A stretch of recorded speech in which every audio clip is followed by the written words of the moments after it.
Out of reach, past all we can see, hear and touch, beyond all we understand, lies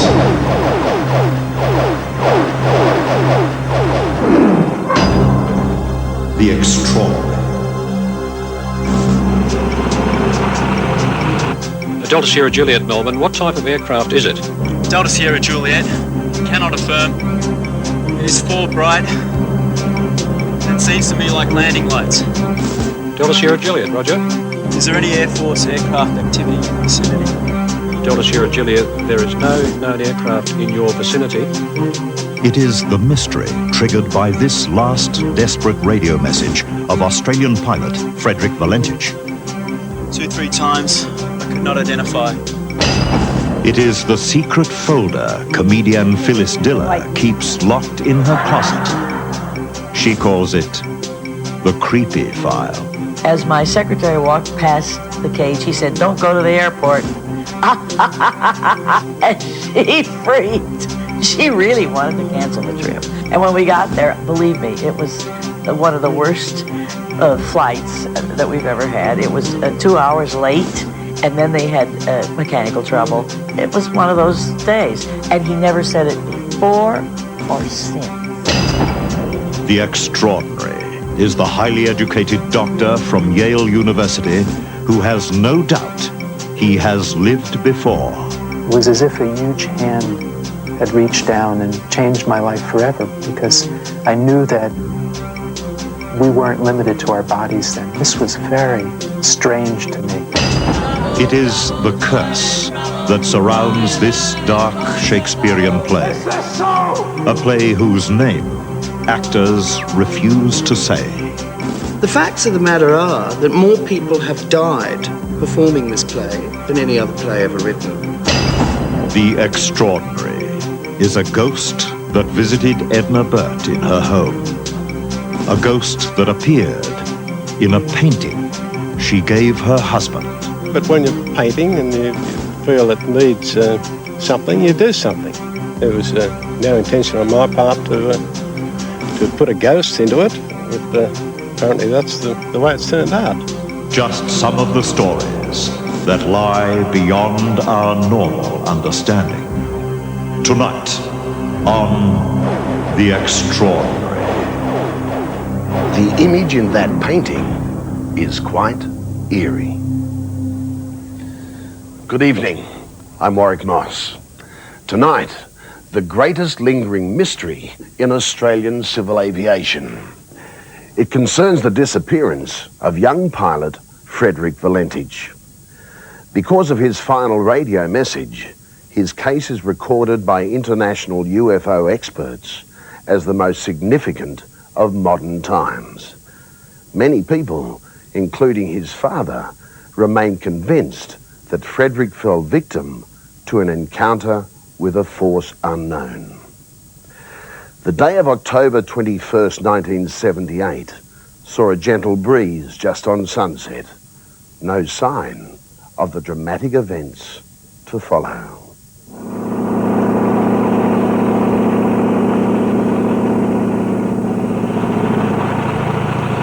Delta Sierra Juliet, Melbourne. What type of aircraft is it? Delta Sierra Juliet. Cannot affirm. It is full bright and it seems to me like landing lights. Delta Sierra Juliet, roger. Is there any Air Force aircraft activity in the vicinity? Delta Sierra Juliet, there is no known aircraft in your vicinity. It was a clear Saturday night when Flight Services Officer Steve Roby became the last person to have any contact with a young pilot by the name of Frederic Valentich. At speeds 2-3 times, I could not identify. I personally don't think that he fabricated his disappearance. Like many, Valentich's family, particularly his father Guido, believe he was taken by something from another world. I believe that he was involved with an extraterrestrial. UFO expert Paul Norman investigated Frederic Valentich's disappearance. His verdict? Definitely a close encounter of the first kind. As far as I'm concerned, it was a genuine UFO. It's just on 14 years since Frederic Valentich's desperate radio call from over Bass Strait. To this day, no trace has been found of him or his plane. Why not? Can someone simply disappear off the face of the Earth? It should have been a routine 69-minute flight from Moorabbin, along the coast to Cape Otway, out over Bass Strait and on to King Island. But as the drama was unfolding in the night sky, other strange events were about to unfold on the ground. On that night, I decided I'd go up on the there outside the hut and take the sun setting in the beautiful end of the west. I took a series of photographs, about 6 in all, at around about 15, 20-second intervals, and that was it. Roy Manifold never saw or heard the mysterious object he caught on film. He could not explain the image he'd captured, and nor could Kodak. They come back and they said, oh, there's definitely not a developing error. It's nothing to do with the film or the development of the film on the print, but they couldn't explain what it was and why it was there. Paul Norman had no doubts what was on the film. He sent the photos to the laboratories of Ground Saucer Watch in America. What they discovered was a solid, metallic object, about 7 meters in diameter, about 2 kilometers out to sea. It was an unknown object rising from the water, and it had a lot of mist around it, indicating it did come from the water. After takeoff, all was normal for a while. Valentich made routine contact with air traffic control at Tullamarine. It was 19 minutes past 6. The weather was good, visibility excellent, with scattered clouds and light winds. Then came the concerned call. It was to be the last conversation Frederic Valentich ever had. Melbourne Delta Sierra Juliet is not an aircraft, it is... Delta Sierra Juliet, Melbourne, can you describe the aircraft? Delta Sierra Juliet, as it's flying past, it's a long shape.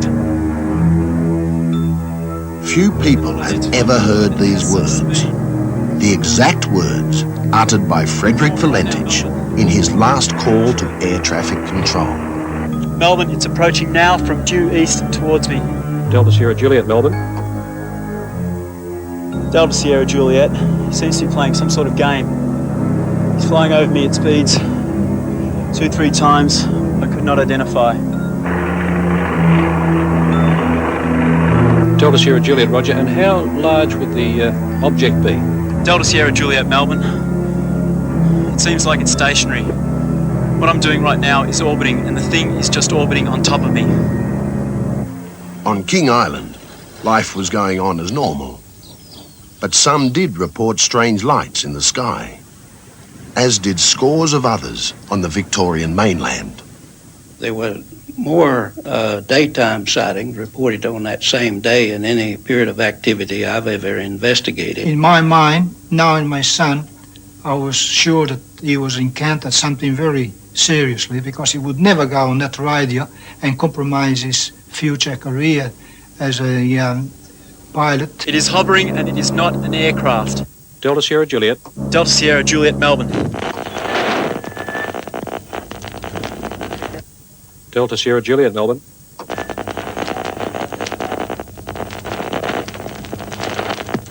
Delta Sierra Juliet. Delta Sierra Juliet, Melbourne. At 7:12 and 28 seconds, those were Frederic Valentich's last words. Then a long and loud metallic sound. The engine had the characteristics, for example, electromagnetic effect. Frederic Valentich was never heard from again. At this moment, he simply vanished. When Brian Jones was finally alerted, it was already too late. A distress phase had been raised on the aircraft, and they wanted me to get out to the airport here, turn on the runway lights and start calling the aeroplane. Delta Sierra Juliet, this is King Island. If you're reading me and cannot transmit, I'll give you the service conditions. The wind is calm, QNH 1028, sky clear, runway lights are on, and no traffic for your descent. We took off and we flew due north to Cape Wickham Lighthouse, which is the northern tip of the island. It was an unreal night. It was kind of strange for this part of the world. There was no wind, and when we got out to sea just north of Wickham Lighthouse, you could actually see the reflection of the stars in the water. Jones's plane was the first to search in the area. Over the next 4 days, it was joined by civilian and military aircraft, including an RAAF Orion, which has special sensors for tracking metal in water. But not a trace of Valentich or his plane were found. The facts so far: Valentich was flying a single-engine Cessna alone on a clear, still night. There was no other aircraft known to be in the area. Numerous people reported seeing strange lights in the sky all around the Victorian coast. Roy Manifold captures something on film that to this day has not been explained. And Frederick Valentich reports being buzzed by a mysterious flying craft. For Guido Valentich and his family, the mystery has been a 14-year nightmare, made worse by the fact they still don't know the fate of their son. Good morning, sir. I'm after Mr. Valentich. That's me. Mr. Valentich, can you tell us where your son is, thanks? No, he's supposed to come back from Queen Island last night. The worst things that might happen to him would have been being abducted by some unknown civilization, and possibly will take, we don't know how many years before we'll be able to see him again. In my heart, I do believe that one day I will see him again. I don't feel that he staged his disappearance. I'm quite open on it. I really don't know. Possibly went on could be a suicide mission. There was a real encounter with an unknown flying object. Her laugh is heard around the world. It's hard to have a conversation with her without getting a punchline at the end of every sentence. In public, she sends out the message that life is a joke. Every floor is a stage, and people are there to be entertained. I think you'll recognize the lady in question. Think of me as a white Tina Turner.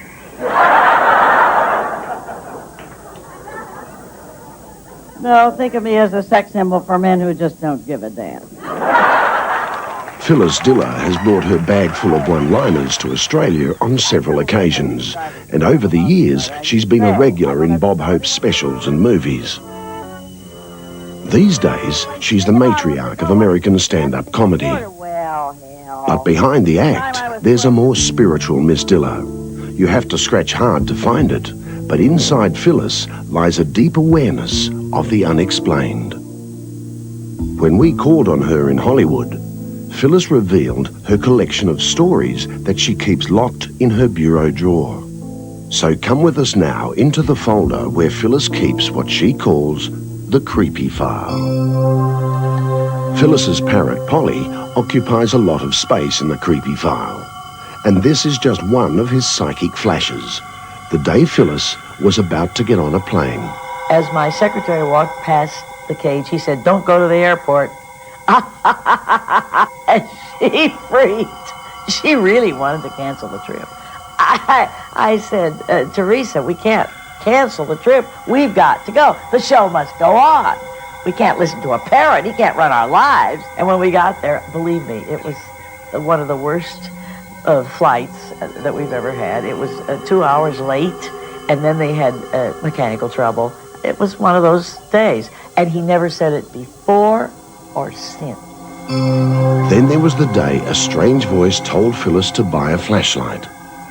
And the next night was the biggest, blackest blackout in New York, and you don't know dark till you've been in New York in a blackout.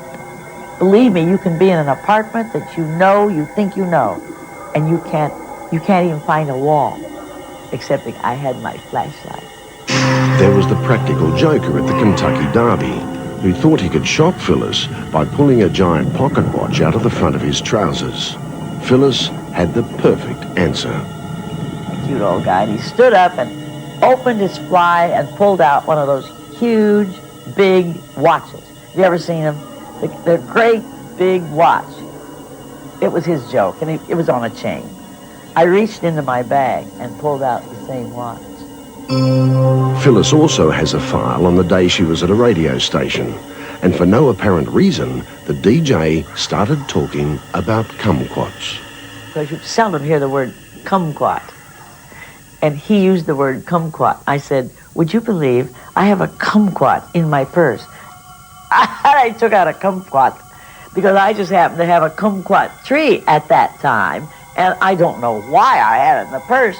I must have known that he was going to say kumquat. Then there was the night Dinah Shaw came to Phyllis in a dream. Oddly enough, Dinah was in a flower shop. Why she would be in a flower shop, I have no idea. I hadn't seen Dinah for so long. I hadn't thought about her. I hadn't been on her show, and I hadn't seen her show. And that afternoon, I received a box of flowers from Dinah. And finally, from the creepy file, the day Phyllis might have died in agony under the chassis of a Rolls-Royce. A TV director insisted Phyllis roll herself under the car. I have never walked off a set in my life, except once, and this was the once.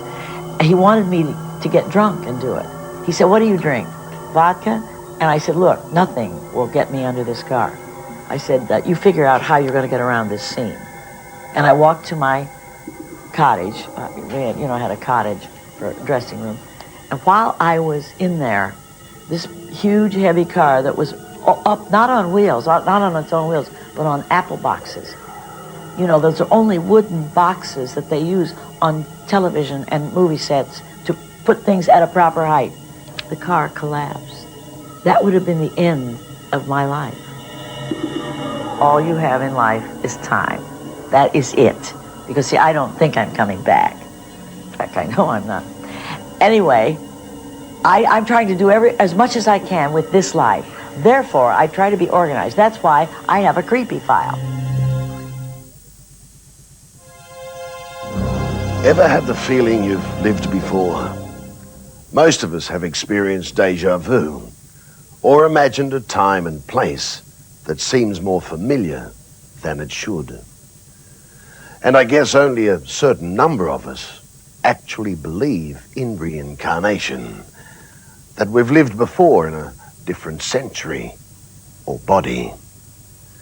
Usually, the people who are convinced they had previous lives are, well, the impressionable type. Yet this incident comes from a highly educated doctor from Yale University.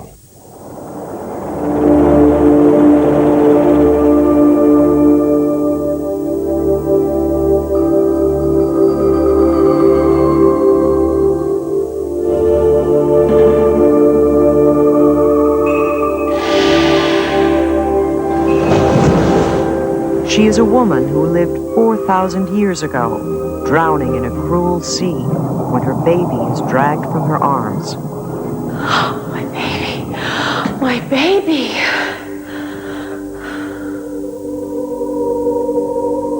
Then she is 3 years old in this life, recoiling from the drunken hands of her own father. Putting his hand over my mouth. Then she is a Greek woman in 2600 BC, then a Spanish prostitute in 1700 AD. But when Catherine becomes an unnamed woman suffering a heart attack while crossing a bridge in the Middle Ages, it is this story of reincarnation that has changed the life of a most unlikely man. He is Dr. Brian Weiss. Today, he is an absolute believer in the fact that we all have lived before. Maybe hundreds, maybe thousands of other lives. We are immortal. We are eternal. We don't die when our bodies die. Dr. Weiss isn't your average reincarnation buff.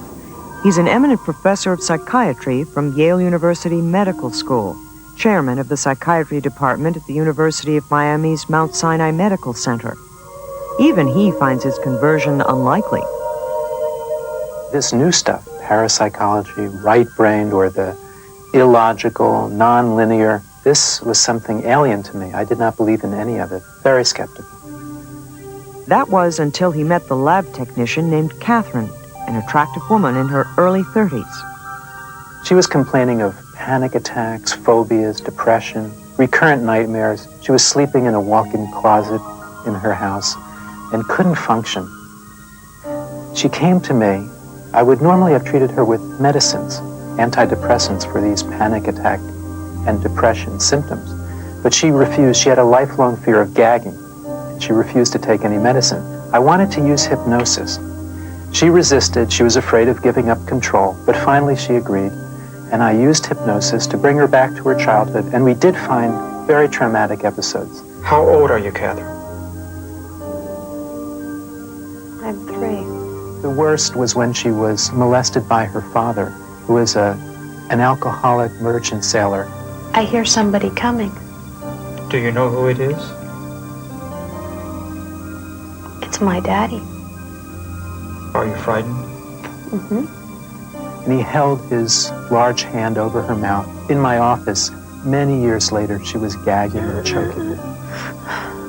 Believing he had a clue to her phobias, Dr. Weiss hypnotized Catherine again the next week, but was not prepared for a sudden, dramatic quantum leap. And I told her, go back to the time from which your symptoms first arise, thinking that she'd go back to 2.5 or 2 3/4.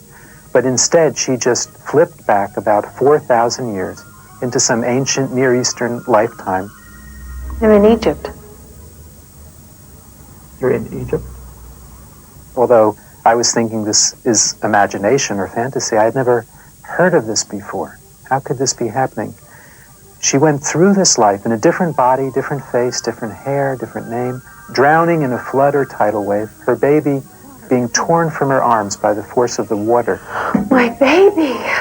She had 2 other lifetimes, although I was still very skeptical. As a Greek woman a few hundred years later, and as a Spanish prostitute in the 1700s. Amazingly, even though I didn't believe this, her symptoms started getting better right away. Her lifelong fear of gagging was nearly obliterated just by this one session. And that was the beginning for me. That was my turnaround, at least the start of it. After the first session, I was confused because I had great difficulty accepting this as what it seems to be. Past lifetimes, reincarnation. I didn't believe in any of this. On the other hand, why was she getting better? And then, in the 5th session of Catherine's regression therapy, it happened. So I put her under, and I remember she went through a Middle Ages lifetime, dying of a heart attack on a bridge centuries ago. And then she floated above her body. Now, she had been doing this for the past few weeks, so I was not surprised by this part. And she went up and found this beautiful light, such as the near-death experience researchers write about. The light. It's beautiful. There are 2 people here to see you. Your father, Avram, and your son. I remember the room feeling icy cold. We were the only 2 people in the room. My secretary was in an outer office. And I'm sure the thermostat hadn't changed, but I was feeling very cold. And she said, your father says his name is Avram. That's how she pronounced it. She's a Catholic woman from New England. Nobody knew this information. In a few moments, the woman Catherine would reveal intimate details of his infant son's death. She knew his daughter's name and the circumstances of his father's death. He died from his heart. Your daughter is named after him. Your little son is here. He's shining very brightly. He died because his heart was backwards, like a chicken. My first child, a son, had died at 23 days of age of a very rare congenital heart defect, something called total anomalous pulmonary venous drainage. Basically what that is, the blood vessels are coming in the wrong side of the heart, so it's as if it were turned around, and she knew this. It was as if a huge hand had reached down and changed my life forever, because I knew that we weren't limited to our bodies then. This was very strange to me, that my whole linear, rational world, the black and white world, the 2-dimensional world, the ego world, was going to change and change forever, because she was accessing knowledge, information that she could not. And if this were true, then perhaps what she was telling me about past lifetimes was also true.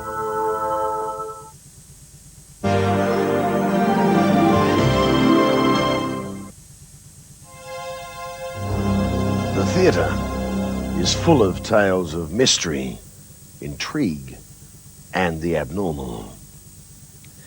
There's the 1946 story of Robert Jackson, a movie theatre announcer, and the night he was working live on the film The Light That Failed.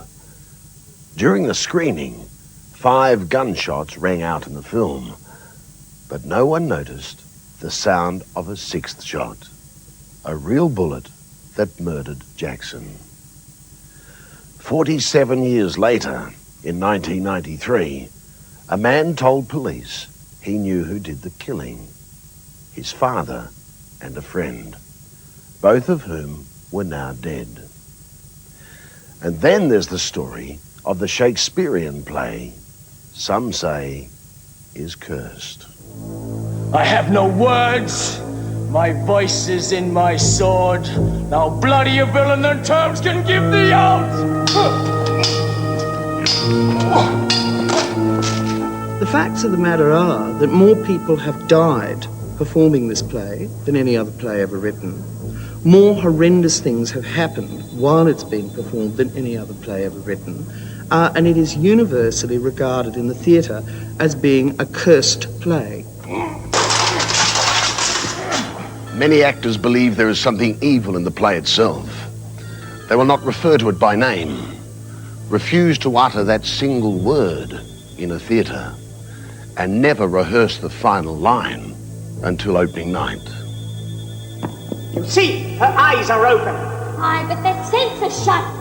A cursed play, something evil. What harmless piece of theatre could arouse such suspicion and superstition? Well, it's by Shakespeare. It's one of his tragedies. And I suppose because this is television and not theatre, I can actually utter the dreaded word. It's Macbeth. It's always referred to as the Scottish play. Some people call it the Scottish comedy. Some people call it the Scottish tragedy. Some people call it Billy Connolly. It has a wide variety of names, but never mention the name in or around a theatre. David McSwan has directed that Scottish play 5 times so far. I'm certainly not here to say that the devil's at work or that the devil isn't at work. I don't really know. But all my friends and myself who've ever worked on this play can certainly regale you with a load of stories of things that go bizarrely wrong at the last minute. Just take the first time he attempted to translate the Bard's Scottish saga to the stage. It started in a small way. I sprained an ankle, and I thought nothing of that. I'd laughed at the curse, I thought, oh, no, that's superstitious nonsense. Then I lost my job, my day job, which I was doing to fund directing at night. Then I had a car crash and got severe whiplash. Then my relationship broke up, and then I was kicked out of my flat. So then I began to think there's something about this that might be true. One theory is that Shakespeare was actually meddling with real witches' curses. So when he uses lines like thrice to thine and thrice to mine and thrice again to make up 9, and the famous double, double, toil and trouble, he's actually using witches' incantations that were well known at the time, but you never said them out loud. And to use them on stage deliberately is playing with the forces of darkness. Double, double, toil and trouble, fire and cauldron bubble. Actors are superstitious folk, and of all the plays in the complete works of Shakespeare, this one is guaranteed to send them searching for their good luck charms. Some manage to shrug off the curse, like Australia's most distinguished Shakespearean actor, John Bell. Well, I've been involved with quite a few productions of Macbeth over the years. I've directed it once, I've played it once, I'm about to do it again. But I was in a production at the Royal Shakespeare Theatre in Stratford-on-Avon in 1965. Peter Hall's production with Paul Schofield. It turned out okay in the end, but we had some troublesome times during it. The worst problem was that the director, Peter Hall, got shingles during rehearsal, and we had to have 9 weeks break while he recovered. So had to put another show on quickly in its place. And of course everyone said, oh, well, that's the Macbeth curse. In fact, I'm sure it was an overload of anxiety and hard work and, scrounging for money, all those things that directors of companies have to do. Nevertheless, it was sheeted home to the Macbeth curse. Another sceptic was Michael Salmon, until he found himself as production manager for that play. It was an absolute horror. Drama off stage and on.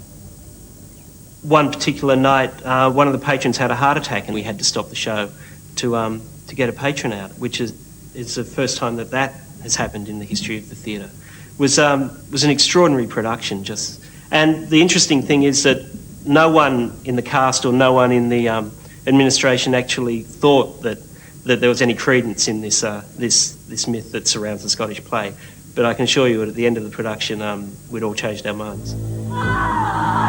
Macbeth, Macbeth, Macbeth!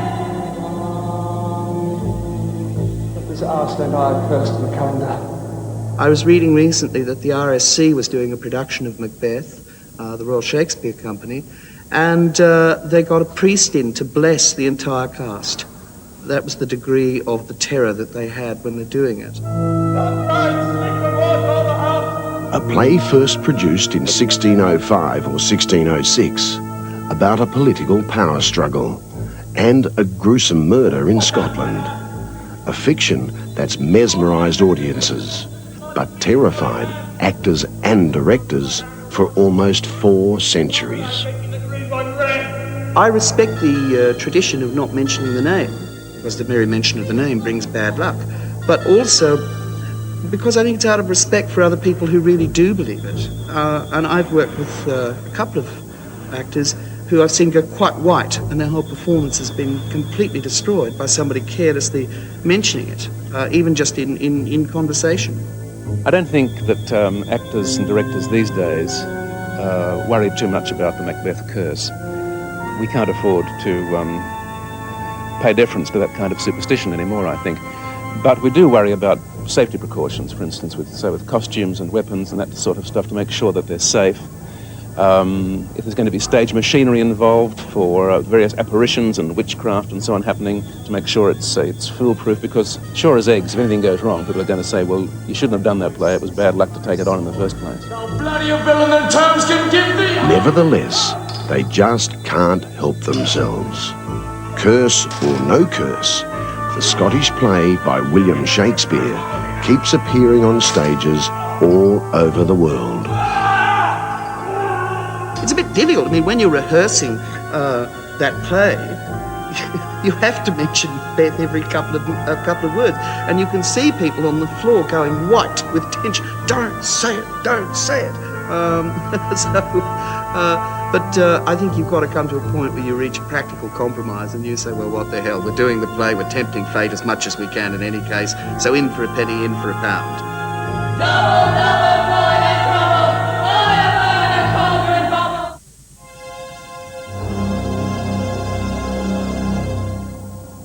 Edna Burt is an average Australian, living an average life. She was married for many years, but now lives alone with her memories.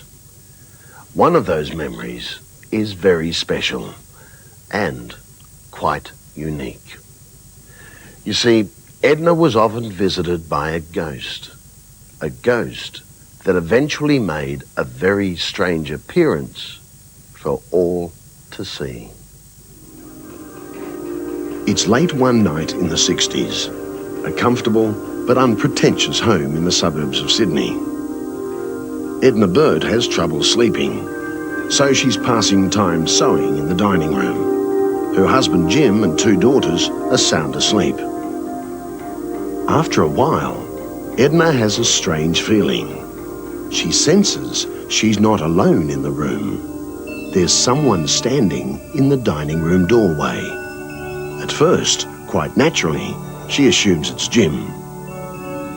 It wasn't him standing there at all. It was a tallish female figure in a very loose type of frock, I suppose it would have been, of an indescribable colour, a yellowish, creamy colour.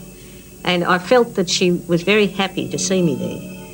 And several times in the next few years, I had the same experience with the same figure. She just stood there, really, in the doorway. She was quite relaxed, and I felt that somehow or other I was doing the right thing. For almost 30 years, Edna has wondered about that mysterious woman. She doesn't think of her as a ghost, more a friend from another time. I found later that the house, the block that the house was on, was part of a grant of land that had been made in 1810 to Captain Wiltshire by Governor Macquarie. And this was part of that land. At the back of the house, of my house, was a very big old house that had been added on to over the years and altered. And I felt myself, this figure was so obviously approving of me sitting sewing that possibly just the area where I sat was probably the person's favourite part in that garden, because it would have been a big garden. It was a garden that a century and a half later, Jim Burt tended lovingly. So, in 1971, when Edna and Bert were about to celebrate their 25th wedding anniversary, Edna decided that this special occasion in their lives had to be marked by a special gift. She spoke to her brother, Alan Waite, a noted Sydney painter. The special gift was to be a portrait of Jim with his favourite rhododendron bush. I asked Alan if he would paint it, and he came, and when he saw it and saw how beautiful it was, he decided that he would try anyway, although he hadn't painted any still life for many years at that stage. And when he was painting it, he asked Jim to sit on the brickwork, which he did. And this tiny little portrait of my husband, side on, is there, and it's very much like him. And that was that. This was Alan Waite's painting, the giant, glorious rhododendron in full bloom. A figure in the foreground that's definitely Jim Burt. But there was an added touch, as the guests discovered at the official unveiling. When the night came for the big party, Alan came in with the parcel, and when we opened it, of course, the friends that were there said, "Oh, how beautiful it was. What a lovely portrait of Jim, but who was the other figure? It didn't look like me." And Alan just said, "Well, it was never meant to be Edna," and that was all that was ever said. Perhaps it was just a stroke of artistic license as Alan Waite worked at his easel. Perhaps it was something more. You see, the woman in the portrait bears a remarkable resemblance to that lady from the past who appeared so regularly at the dining room door. The figure in the portrait appears to have a sash or something, or a dark something round the waistline, where the times that I saw it, it was just a loose garment, but otherwise it's the same figure and it's the same garment. For almost 20 years, Alan Waite went on painting and teaching, unaware of this coincidence. Then, in 1991, his sister told him the story of the visitor and her unexpected appearance in his painting. It was the first time since the anniversary party that she'd mentioned it to anyone. Well, I already had the man sitting there on the balcony, and I just felt that it needed another figure just to support that. It needed some sense of family in the place, perhaps. It's a difficult thing to say, but when you're painting and you feel it needs something, you do something. There was no intention on my part to put a ghost into it, but apparently that's the way it's turned out. It was here in this Sydney home that Edna Burt came face to face with the apparition. She thought she was the only one to see the ghostly image. She was wrong. It just so happens there's one more character in this story. A Springer Spaniel called Pete, a companion Jim bought for his wife just before he died. Springers, as you know, are gentle, very intelligent dogs. And he always slept at my husband's feet or lay there of a night. And after my husband died, Pete was over there near the usual spot one night and he became very agitated. And he wasn't allowed to bark in the house, so he came over to me and indicated that he wasn't happy.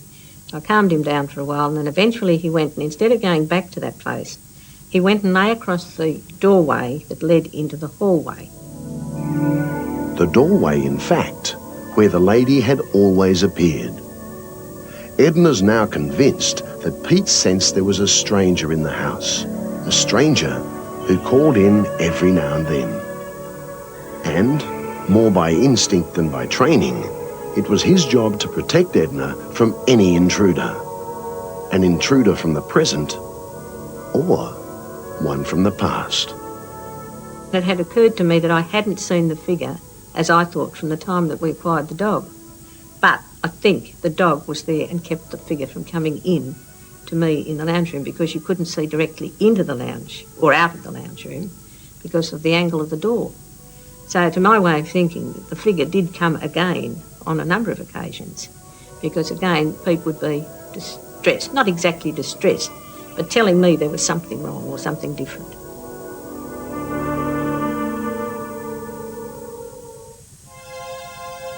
Murray Fields makes his living from acting.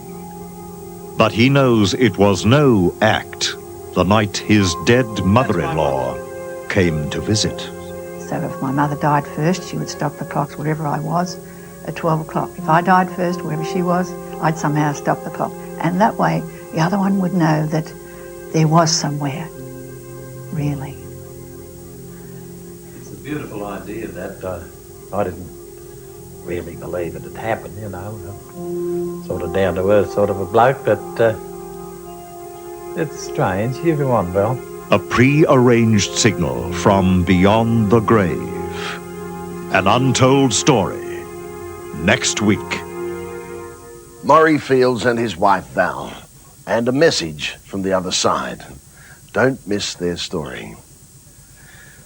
Back in the 1950s, an event took place that you are going to find hard to believe. A single-engine plane took off from Sydney's Bankstown Airport. It circled the city for more than 2 hours, and it created panic on the streets. You see, this plane had no pilot. In fact, there was no one on board. Good night. See you in the future. It's a story that if I wrote this story and took it to an editor, he would throw me into the street, and he would have every right to.